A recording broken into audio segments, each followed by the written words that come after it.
Si vous allez à la plage cet été et que vous scrutez le sable, vous verrez qu'il est parsemé de mini-débris plastiques, toxiques bien sûr pour le milieu marin.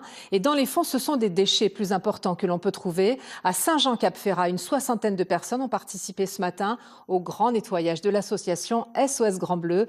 Reportage Pierre Véraud et Jean-Paul Bierlein. Il y en a encore, je vais redescendre. Toute la matinée, une cinquantaine de plongeurs bénévoles vont enchaîner les plongées. L'objectif est simple, ramasser un maximum de déchets. L'association SOS Grand Bleu organise cette opération depuis plus de 20 ans. Au fil de l'eau, ils ont su fédérer tous les amoureux de la mer, chacun avec sa spécialité. Les plongeurs s'occupent du fond de l'eau.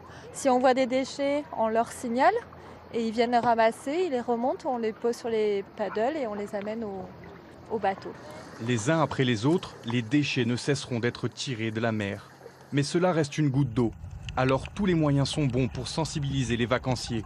La survie de nombreuses espèces sous-marines est en jeu. Trop de déchets, de plastique, des choses qui vraiment nuisent à mon environnement. C'est pour ça qu'on croise de moins en moins de sirènes alors. Et oui, en voie de disparition. Et moi, voilà, je suis là pour rappeler aux hommes de faire attention à leurs actes. Ici, dans la baie des Fosses, en 20 ans, la situation s'est considérablement améliorée. Mais il est impossible de nettoyer les quelques 800 km de côte que compte la région Provence-Alpes-Côte d'Azur. Il y a des entreprises qui font des travaux sur le bord du littoral et qui balancent des grilles de portail ou de n'importe quoi par-dessus bord. Je sais, moi, tout ce qu'on trouve. Toutes les poubelles qu'on peut trouver sur la terre, on les trouve dans la mer. Pour le vérifier, il suffit de jeter un œil à la pêche du jour, un inventaire à l'après-vert. Tous les jours, en fait, on peut récupérer des déchets, même si on n'est pas forcément à l'origine de la perte de ces déchets dans la nature. Je pense que chacun peut récupérer un déchet par jour. Aujourd'hui, plus de 400 kilos de déchets ont été ramassés.